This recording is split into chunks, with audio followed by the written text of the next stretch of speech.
Mayong hapon, Negros. Ini ang Digicast Negros X.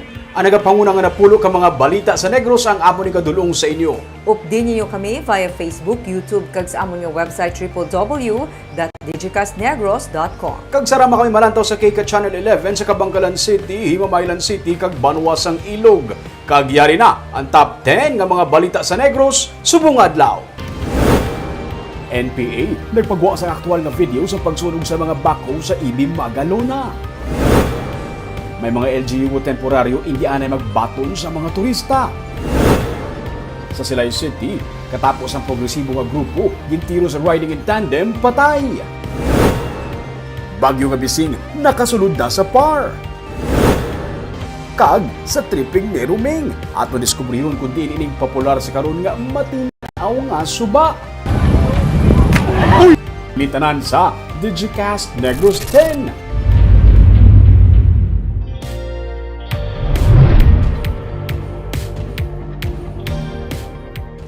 Sa number 10, nagsulod na sa Philippine Area of Responsibility si Bagyo Bising. Base sa severe weather bulletin sang pag-asa, ang bagyo ang yara sa nasidlangan nga bahin sang Surigao del Norte pero wala pa sang epekto sa panahon sa Visayas kag Mindanao. Si Bising ang may maximum sustained winds nga 130 km per hour malapit sa sentro kag may pagmadlos nga tubtub sa 160 por ora. Ini ang nagalakat sa direksyon nga west-northwest kag magadala sa mabasko nga ulan kag hangin sa Eastern Visayas kag Bicol Region sa maabot nga Domingo. Magatuga man si Bising sang mabalod nga kadagatan sang Eastern Visayas kag Mindanao. Wala ginapaabot nga maglandfall ang bagyo sa pungsod pero magadala ini sang maulan nga panahon sa eastern portion sang pungsod. Naka-heightened alert sa karon ang tanan nga local disaster risk reduction and management groups sa Negros Occidental bilang pagpanghanda sa mahimo pagluntad sang flash flood kag landslide.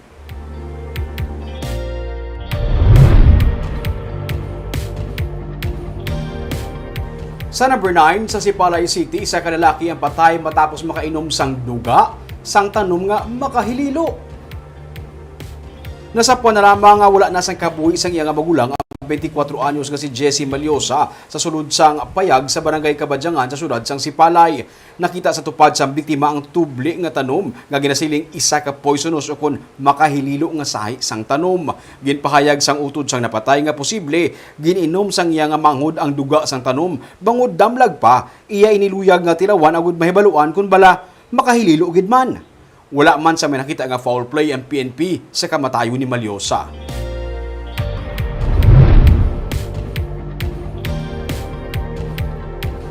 Sa number 8, PNP nagklaro nga wala sa may ginpang confiscate o kung ginpang recover nga kahoy ang otoridad sa Puente Bella Subdivision sa Bacolod.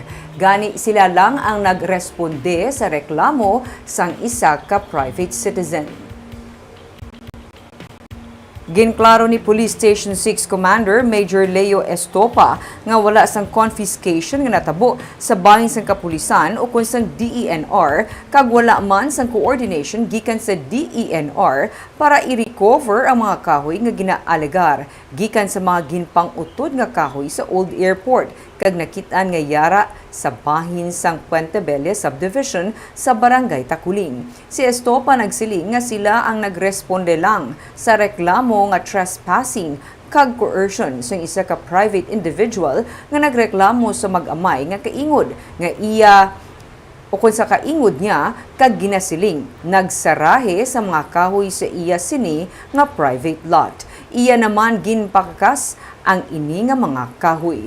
Dugang pa ni Estopa, hindi nila masiling kundi inhalin ang mga kahoy kag kun bala amugid man ini ang ginpangutod sa gwa sang Old Airport. Bangod sila ang nagresponde lang sa reklamo. Wala sang kun sin-uman sa DNR ang nakig-angot sa ila suno kay Estopa. Wala tingnan din, aring nga mga confiscation or ini coordination sa din na tapo sa area. Kag wala kami nag-imbestigahan with regards sa mga kahoy na sa Old Airport.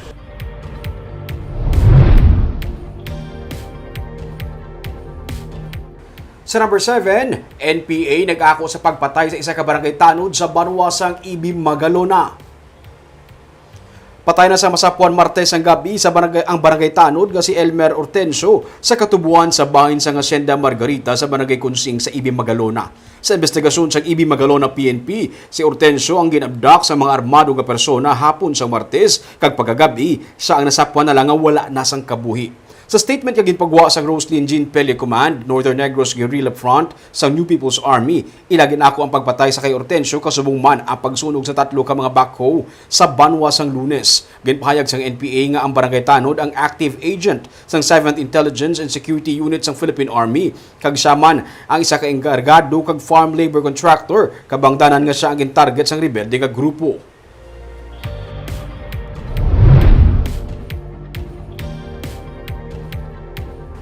Sa number 6 sa Silay City, katapos ang progresibo nga grupo patay sa pagpaniro.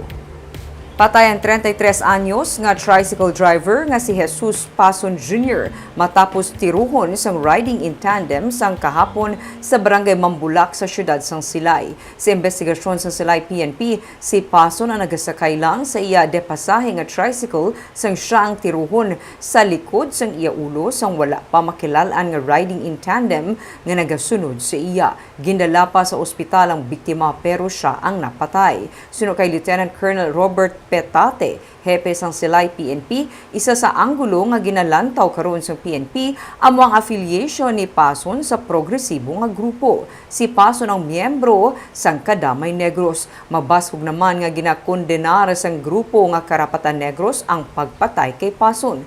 Hustisya sa pagpatay kay Pason amo ang ila karon nga ginapangayo. Wala pa sang persons of interest nga ginalantaw subong ang PNP.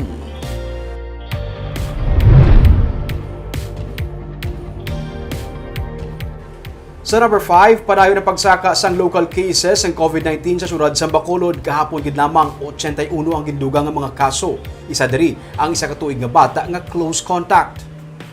Base sa records ng Bacolod Emergency Operations Center, wala sa may ginabatya nga simptomas ang bata kag close contact ini sang isa ka nagpositibo nga kaupod nila sa sulod sang panimalay. May duha man ka mga senior citizens nga nagpositibo sa virus, pinaagi man sa household transmission. Bangod sa padayon nga pagdamo sa mga kaso, nagdesisyon ang Bacolod EOC nga palaparon ang ilang targeted testing. Pabakuron ang contact tracing kag dugangan ang mga isolation facilities. Nagpasalig naman ang Bacolod City Police Office nga maghahatag sila sa dugang nga mga pulis sa EOC para magbulig sa contact tracing bangod sa pagdamo sa mga kaso. Ginpahayag naman ni Vice Mayor Elcid Familiaran nga bisan ano pa kabantay kag panakop sang task force disiplina sa mga wala nagasunod sa mga minimum health protocols, magaparayon ang pagsaka sa mga kaso sa syudad kung kulang sa disiplina ang mga pumuluyo. Gani para sa iya, ang istrikto nga pagsunod sa health protocols ang makabulig sang dako sa pagpanubo sang mga kaso. Maglibot ang atong police, libot ang atong task force, dito sinigang barangay, so may arami sila task force na disiplina man. Paglakat na ni task force, paglakat ni tanod, paglakat ni police, back to the old way.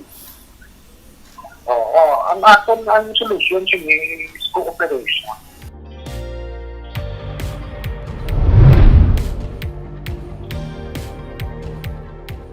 Sa number 4, ginakabig nga all-time high ang kadamuon sang kaso sang COVID-19 karon sang Negros Occidental. Pero sunod sa gobernador, sa masunod nga semana, iya ginalauman ang pagnubo sini. 1,936 as of April 15 ang active COVID-19 cases sa Negros Occidental. Pero suno kay Governor Eugenio Jose Lacson, sa masunod nga semana, ginalauman nga may maga-recover na o kung maga-graduate sa mga nagpositibo sa virus. Duha ka semana ang nagligad. Importante suno kay Lacson nga ang kadamuon sa mga nagapositibo hindi mas magadamo sang sa mga maga-graduate o kung maka-recover. Wala man sang report sa karon nga napuno ng mga quarantine facilities ng LGU kasubong man sa probinsya. Samtang nagsugod ng 4-day work week sang Kapitolyo kag work from home Ang mga empleyado magluwas na lamang sa mga yara sa Disaster Risk Reduction Management Office, mga ospital, kag Provincial Health Office, nga sa gihapon padayon ang pag-report. For as long as the numbers of new cases does not match those that are graduating, we hope to see the numbers going down maybe next week already. No? So, I'm calling on all the LGUs to exert more efforts, no, to try to avoid. No? Our objective now is try to avoid getting new, more new cases. No, it's got to be less than those that are graduating on a daily basis, starting today.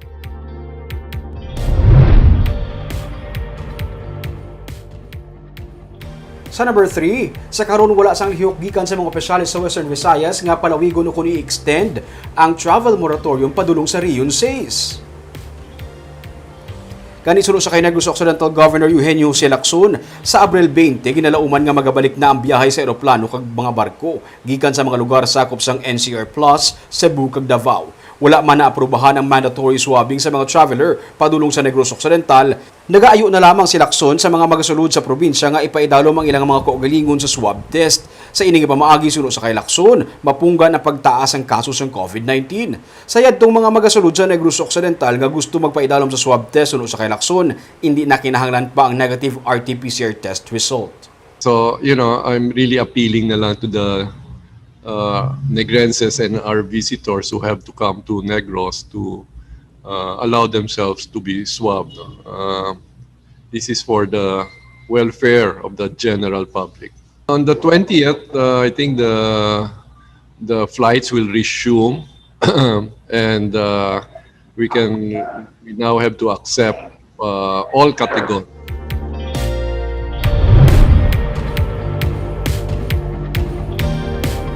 Sa number 2, yara na sa alkalde sang tagsa ka Banwa kag syudad sa Negros Occidental ang magpatuman sa mga tikang para masabat ang padayon nga pagsaka sang kaso sang COVID-19. Ang Banwa sang hinigaran sa executive order ni Mayor Nadi Arceo ang nagmando sumugod sini nga Domingo, tubtob Mayo 16, sang pagsira sa mga establishmento komersyal kada Domingo. Magluwas na lamang sa mga essential establishments. Wala man sang biyahe sa kada Domingo sa amo nga mga petsa ang mga public tricycle. Nagsugod man subong nga adlaw ang pagpaiway sa pagsulod sa mga turista sa Sipalay City. Ginadumilian man ang tourism-related activities. Ang Don Salvador Benedicto nagpalawig man sang pagdumili sang mass gathering sa isa pagid ka semana. Nalimitahan naman sa 50% nga capacity sang kalan-an, kapihan kag mga accommodation sa Banwa. Gin-recommend man ang pagsiraanay sa mga resort sa mga LGU nga may 3-digit nga active cases. Sa 7 ka mga LGU nga may 3-digit active cases suno kay Jeneline Cordero, ang Provincial Tourism Officer, sirado na mga resort sa Murcia kag Himamaylan City. Nalakip sa mga LGU nga may 3-digit active cases ang San Carlos City, Kawayan, Bago City, Cadiz City kag Cabancalan City. Ginahaylo naman ang publiko nga magparehistro sa S-Pass sunod kay Governor Eugenio Jose Lacson. Inibilang pamaagi man nga mangin mahapos ang contact tracing. Kag sa numero 1 sa mga balita subong nga adlaw.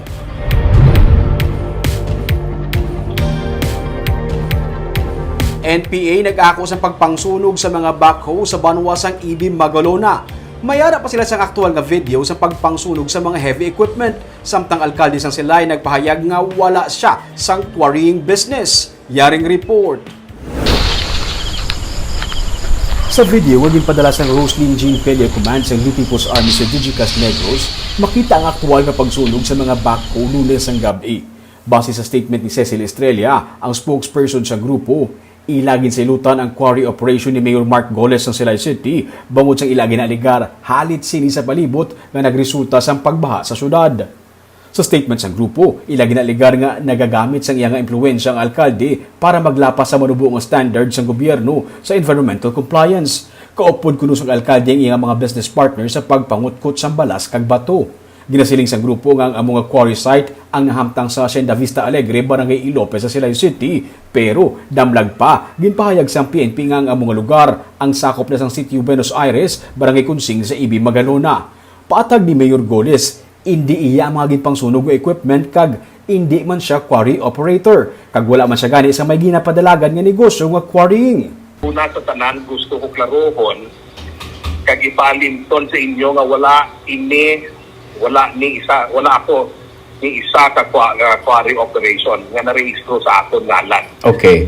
Wala man ako nag-operate ng isa ka quarry dire sa syudad sa Silay. Ako personal or sa bilog na probinsya or sa bilog na kalibutan. Yes, Mayor. Kag matiniit mga lugar, wala ako sa quarry.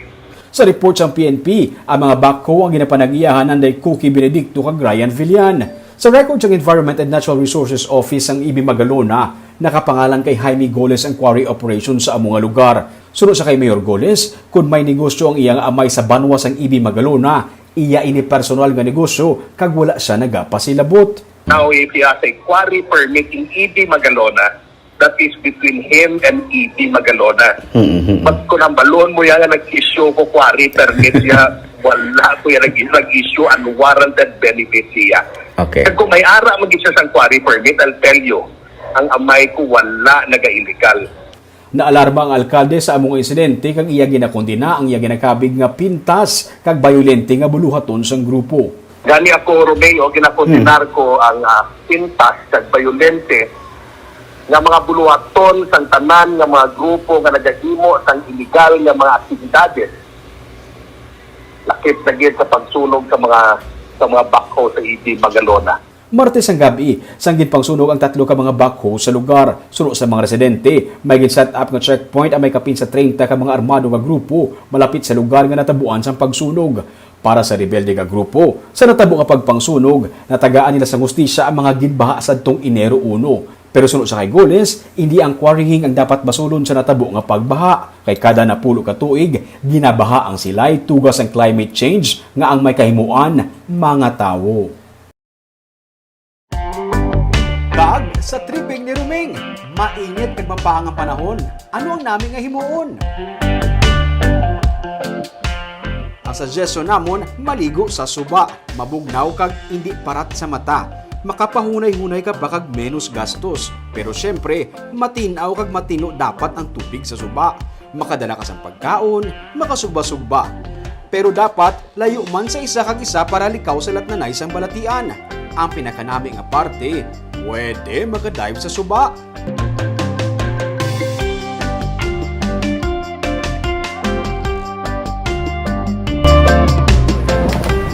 Aton buwas tukibon ko sa diin ini, 10 a.m. sa Tripping ni Ruming sa Facebook page kag YouTube channel sa Digicast Negros, pati na sa Giga channel. Ikaw, Barb, sa nung last time na nakapaligo ka sa suba? Dugay na may. Teenager pa maguro. 1960s? Sabi. Pero Ming, I agree na may gidya to na. Diba? Oh, hindi sakit sa mata. Galing ka na lang, kabalo. Diba? Mas bakit sa Ayun. Ulti na nga pa na, o ulti na nga. Namin sa Barb kay bugnaw na ito suba. Sa bukid mo. Kasi kung tingin mo ang suba ha, hindi ang suba na... Hindi sigurado na masakit natin. Sa Carabao ka nagapaligo. Kaya upod ka mo na pala ligo. Ako na Barb ka namin sa discover ng mga lugar. Actually popular sa karoon. Kung sa mga tao. Pero ang namin sa iyang part, kaya naging nasa mga improvement, may diving site sa mga kamalugpat. Ang i-dive ka Parang na lang kuya. Sir, magpita. pero buwas bantayan nila Barb kung di rin suba nga kung di katuan na buwas. Kagabuyan ito mga balita sa Negros, subong adlaw. Kay man sa panahon karon importante nga may ihibalong ka sa nagkakatabo sa imong mga balita. Pero dapat balanse kag eksakto mga impormasyon. Padayon kami nga magapangalagad sa Negrosano. Ako si Barbara. Tugtog sa Lunes, ako naman si Romeo Subaldo, mayong hapon.